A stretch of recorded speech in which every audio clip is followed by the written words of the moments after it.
Okay, here we are. Come here, come here. Come here, family dog. Come here.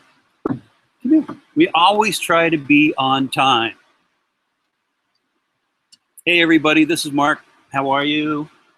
Whoever's been able to tune in, thank you very much. But we are going to start on time, and I wanted to tell you a little bit about Hometown Social Club and where I'm at, and what we've done in the past, and where we're going. We'll see. Come here, family dog. Come on over here.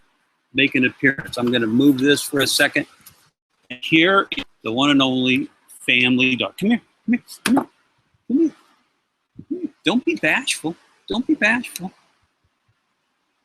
And then what we've got here is we've got in the background, we have got the Sandy River.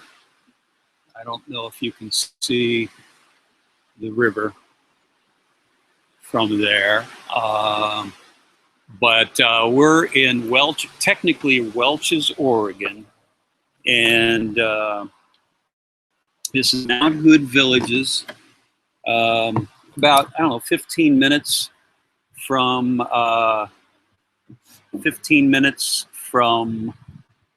Mount Hood, if you go on up the road. And we are here, I'd say about 3 months out of the year. During the winter, it rains all the time. So we're in Southern California. Let's with to those who have been participating in the focus group. The focus group was got started with what I knew best, people that I went to high school with at Arapahoe High School in Littleton. So the core group that kind of started with me were kind of a combination of people that went to high school at Arapahoe, or are at least from my hometown of Littleton, Colorado. And then I also have some family who is mainly in the Denver area, and that's how we got started. Now, before I go any further, I want to let you know that if you're on, there's two ways to actually view this. One is on the Facebook link that I gave you, on the Facebook feed, as I call it, itself, in which if you go to the bottom, you'll see where you can chat away. Now, I can't see that. So that is for a different time where I'll be able to actually interact with you. But right now, I just want to focus, since I'm kind of going solo here, and there's only one screen, controls, etc. It's hard enough for me to figure out all this technology just like you. And, you know, so you can go ahead and chat away down there. And if you have a question, just go ahead and put it in the chat box. This is going to be recorded. You'll be able to come back and see this again anytime you'd like. The other thing too is at the comment, in the comment section down there, is a little checkbox where you can, you know, if you are commenting or you're chatting with others, just like you'd be doing in Facebook, you uncheck that, because you can be in the midst of typing one thing and then it'll auto refresh for you whatever that last remark was, and it can drive you crazy. It's driven me crazy in the past. So please uncheck that little box if you're in the Facebook, if you're on Facebook and you're watching this me speak. Unclick that little box down there and it will not auto refresh when you're trying to type something. If I'm in the mountains here, which is really weird because in Colorado, You know, it's a mile high. I mean, you get started at 5,280 feet before you go into the mountains. We are, as you can see, we are in the mountains here. We are in, you know, along the Sandy River as it leads to Mount Hood. And it is, it snows here in the wintertime. And the difference between Colorado and Oregon is in Oregon, when it snows, the rain melts the snow. In Colorado, the sun melts the snow. So there's a big difference. And we're at 15, but to be in the woods, be in the mountains here on our way up to Hood. And Hood is an amazing mountain. It's the only place in the country where you can actually ski or board year round. But where we're at is 1,500 feet is all. Whereas for those of you on here that are Colorado people, you know, they're laughing right now. 1,500 feet. Yet it's just like it's being in the mountains. I mean, we're in the middle of virtually nowhere, and there's a light, a traffic light, not all that far away from us, because there's a little kind of a town. It's not even a town, but then you have to go 17 miles to take the traffic light. That's why I'm here. So let's get rolling here. I mentioned that our special guest today was going to be Family Dog. Family Dog. Hey, here. Say hi. Say hi, Family Dog. Yeah, you're a good dog. You're a good dog. You've heard of the Family Dog anyway. She's having a great trip up here. She has her good days and bad days. But anyway, I wanted to make sure that her. And so let's get rolling. This is where we've been. Got started with the thought that these groups, these nostalgic-oriented groups, which are based on our hometowns, are pretty cool. So I thought, oh, all right, well, we've got this hometown. Let's take this to the next step. Let's go on a journey where we can actually funnel this down a little bit into more meaningful content that we're speaking to our age group, our generation. And that's even hard to do because we've got three working with. If we say baby boomers, we're talking about, 1946 to 1964. That is, it's different being somebody that was born in 1946 than it is going to be somebody who was born in 1964. Along the way, Jill Wagner was, and I got together and had a lot of very, very intense, long discussions about our age group and our people, our friends, and what matters to us. And we agreed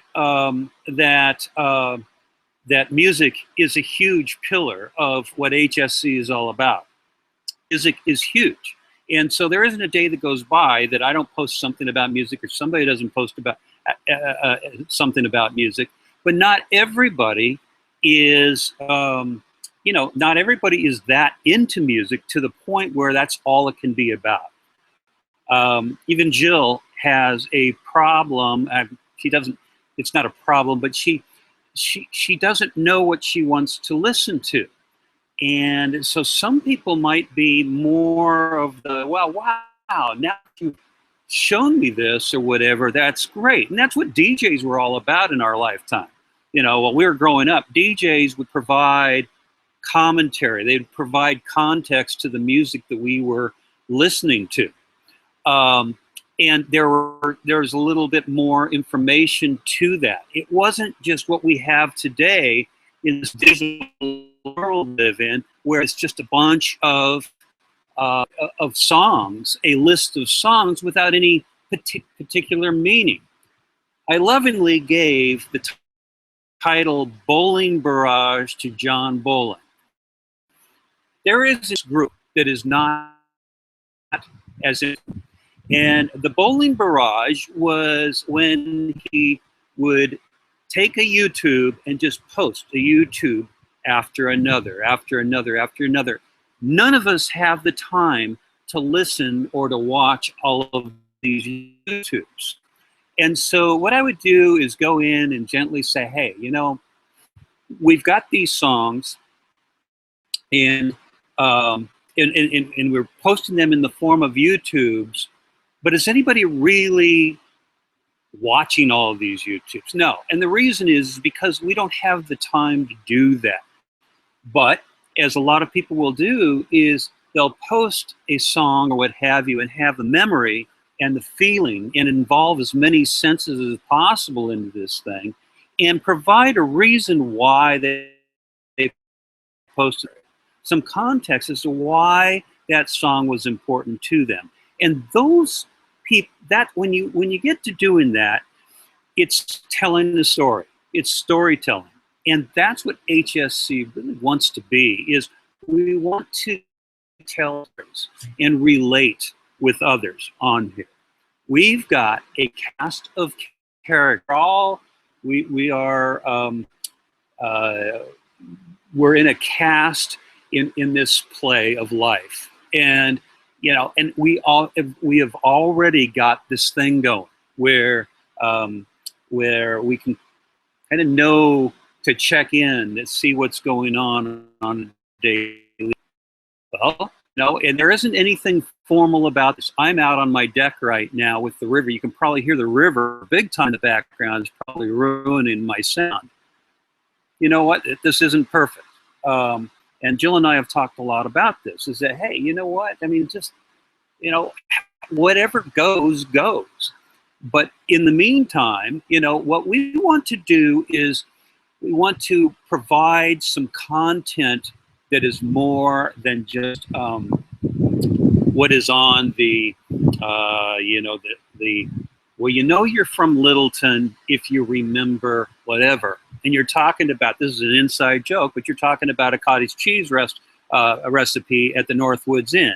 And you're seeing that posted for the 10,000th time. I happen to think that we can come up with some better content. What we've done already is identified music.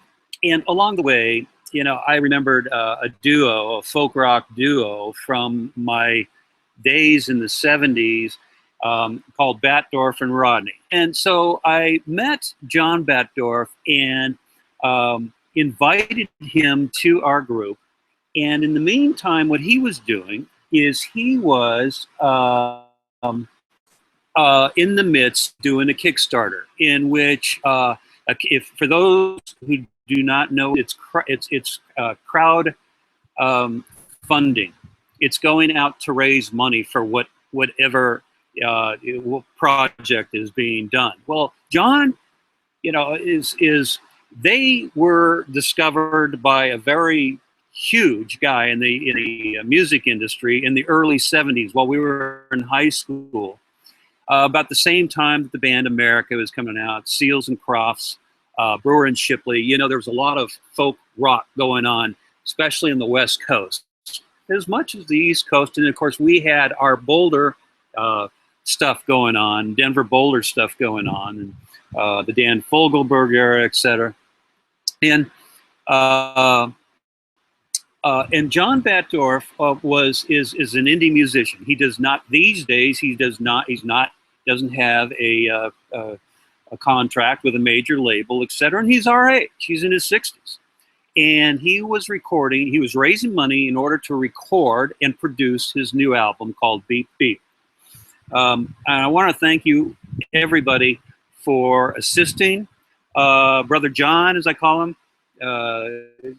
John's a fantastic person. His wife Melanie's fantastic. They happen to be in the midst of selling their home in West Hills, which is in the valley, and picking to Bend, Oregon, which is on Highway 97, which we pass on the way up here. Not all that far from here, probably 45 minutes to an hour from where I'm speaking to you right now. And so John served as an example of, a band or a musician that was somebody that I had remembered having fantastic melodies, great guitars, chill music, and so we helped the community to raise funds and to connect with that sound. And so it was fantastic. John happened to be an example of other musicians and bands that we're going to have along because we have what is called hometown concerts, and where you're watching me, whether you're watching me on Facebook or whether you're watching me on YouTube, we're going to go out and we're going to grab more of these people. And matter of fact, as I've been speaking here, I just had another email line from John Sebastian of Lovin' Spoonful. No, come on. John Sebastian, the guy was at Woodstock, for God's sake. Somebody had posted earlier that about a sign that is at the spot. Technically, it was in Bethel, New York. Yasgur's Farm, right, where Woodstock, 3 days, peace, fun, music, whatever, love. And Sebastian was one of the first guys to go on. I don't think he was even slated to be there. This guy has done some. If I think of tie-dye, by the way, I think of John Sebastian. But now he's coming back and forth. He's going back and forth, saying, "Well, it's a pretty cool idea, tell me more," and all that kind of stuff. Those are the types of things that I hope to bring to the table, to whether it be podcasts, whether it be interviews, whether it be the music itself. When it comes to music, licensing is a mess out there. The music system is broken out there, and I've been out there researching. I've been interviewing DJs. I've been interviewing musicians, and it's crap out there right now. I mean, yes, Taylor Swift gets 4 billion views on YouTube, but these DJs have been replaced by computers. KBCO in Boulder, the old KBCO, has 3 employees right now. It's all computer. The new KBCO, we fly back into Denver, and it's a completely different station. The whole thing just really pisses me off.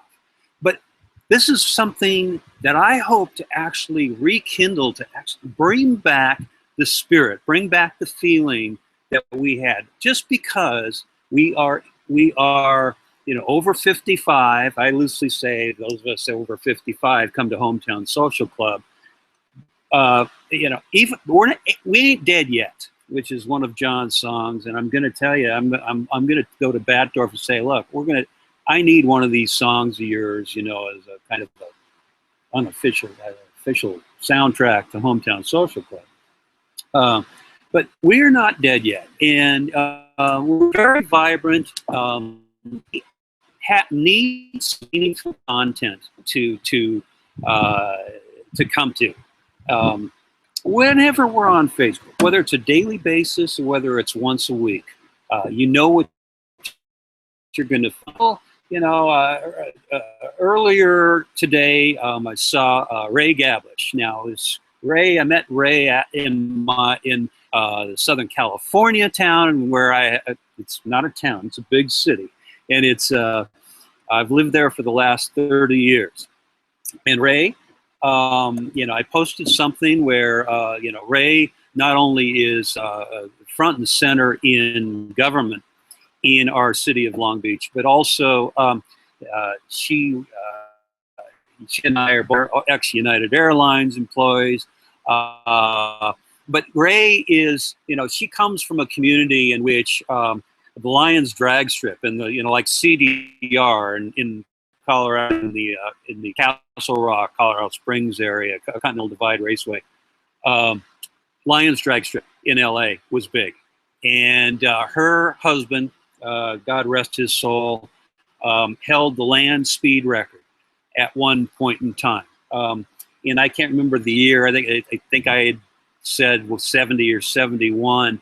Gary Gablich and his Blue Flame hit the Bonneville Salt Flats. Now, else can you find people like this that have these kinds of stories? So you get people like Ted Mosier, who happens to have his picture car company, and where he outfits all these movies, these mobiles. I posted something the other day about Janis Joplin's Porsche or whatever, and Janis right away, Ed, who I haven't seen since high school, by the way, comes through and says, "No, that's not it. She had a Porsche 356 Cabriolet, and it was whatever, and the paint job's wrong or whatever, and I had just curated the wrong picture." So thanks, Ted, for coming up with the right for setting me straight on that. What a lot of fun. So we got people that are into planes, trains, automobiles, music, the pop culture back in the day, the 60s and 70s that we were growing up. We got our driver's license. We're getting out of the house. We're becoming a little bit, you are such a good dog. Anyway, so we're at right now. Recently, Peter Himmelman has showed up. Matter of fact, I heard from him again today. He just signed a new publishing contract with Penguin Books or whatever. Apparently, he's written the book.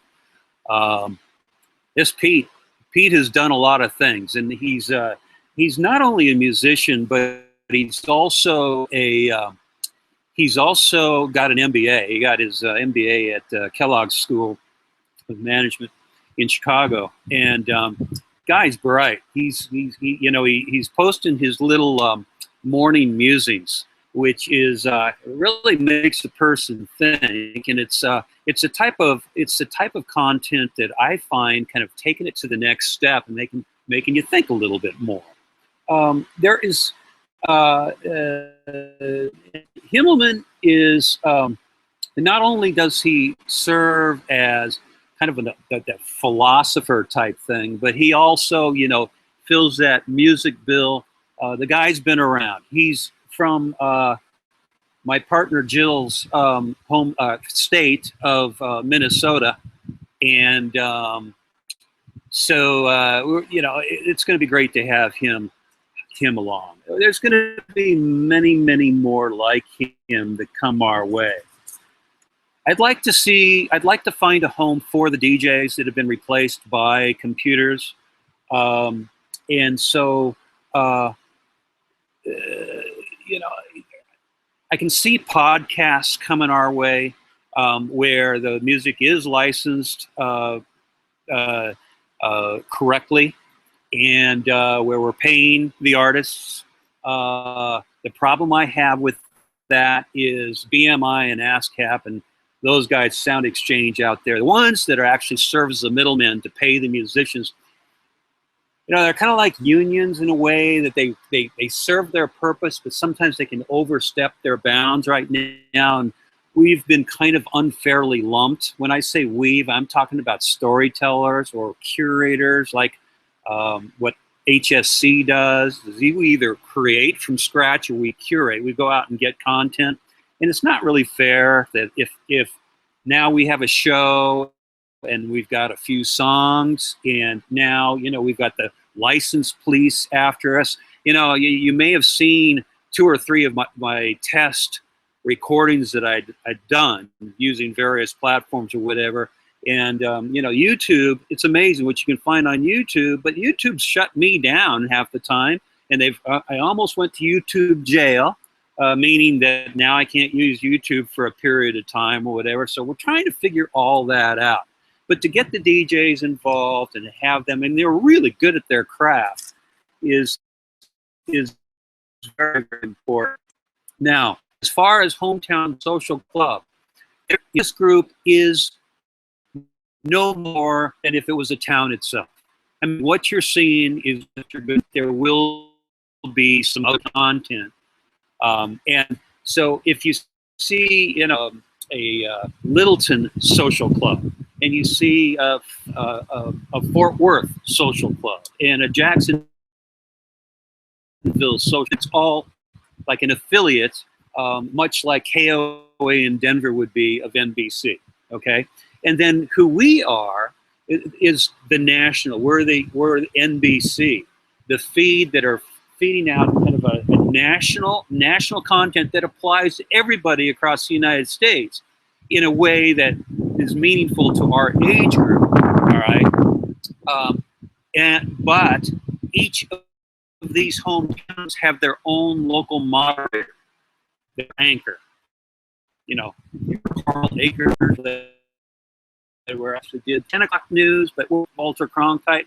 Okay, so let's say I'm Walter Cronkite, and somewhere out there, in a town, the local. So what we do is, if you can picture all of these towns throughout the country where we have these concerts and we have interviews and other different things that kind of are meaningful to us, then we can overlay this content, the localized stuff that means something to people in their town with this national feed. Okay, does that make sense? And so this is going to expand out there. And so we will be looking for moderators that at the same time we do, and in other hometowns. So I mentioned there. If you have not listened to a podcast or have never subscribed to a podcast, this is something, and it will teach you how to do this, where you can tune in. It'll actually enter your mailbox automatically, whether it's on or elsewhere. iTunes is big. Then the Hometown podcast will come your way on a regular basis. Interviews, even having content. So everybody can say, you can ask a question, and yes, and everybody can Google everything, whatever they want to get the answer. Well, that's great.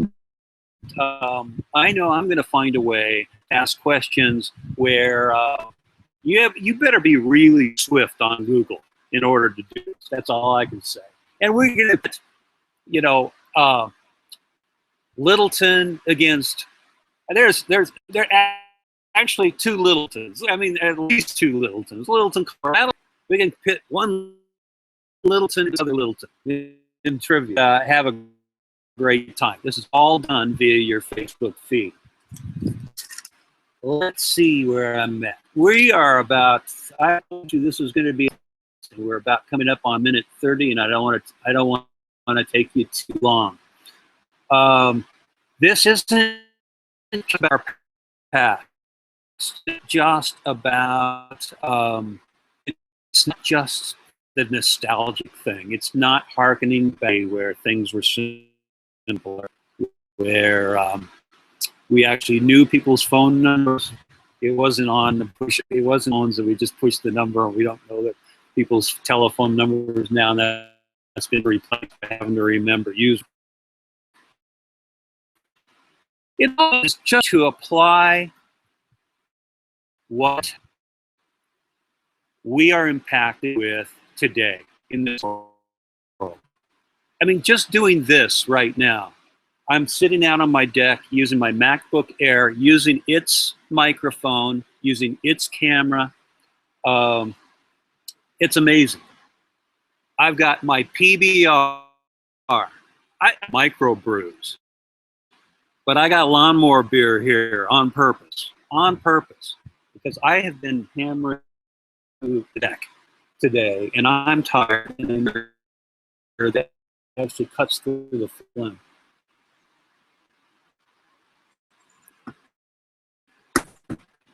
But we want to, be there for you. To help, we need each other to help us through this amazing of the digital age we live in, figuring out how to use these tools. You hear those birds? Jeez. Amazing tools that we have, and an app a day. You know, I've got apps that I don't even remember I have the apps. I left my car keys.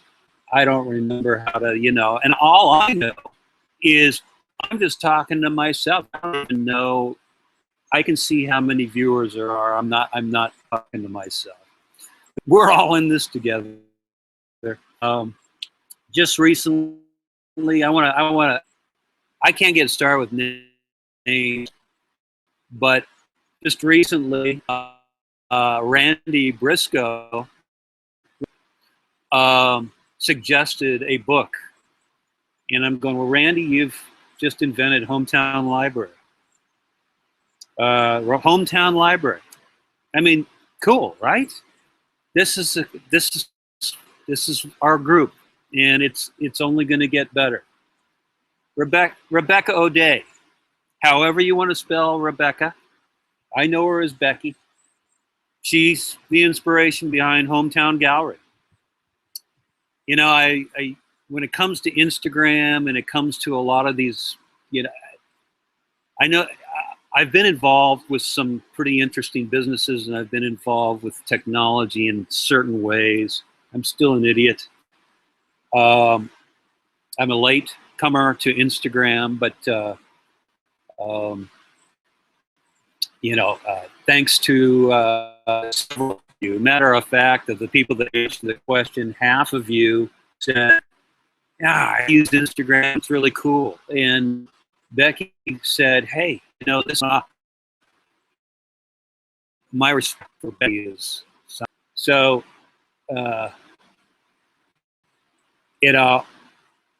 I respect artists. I respect out-of-the-box thinkers. I respect people that just engage and say anything they want and be who they are. We're all different animals, and I love you. Next time, bye-bye.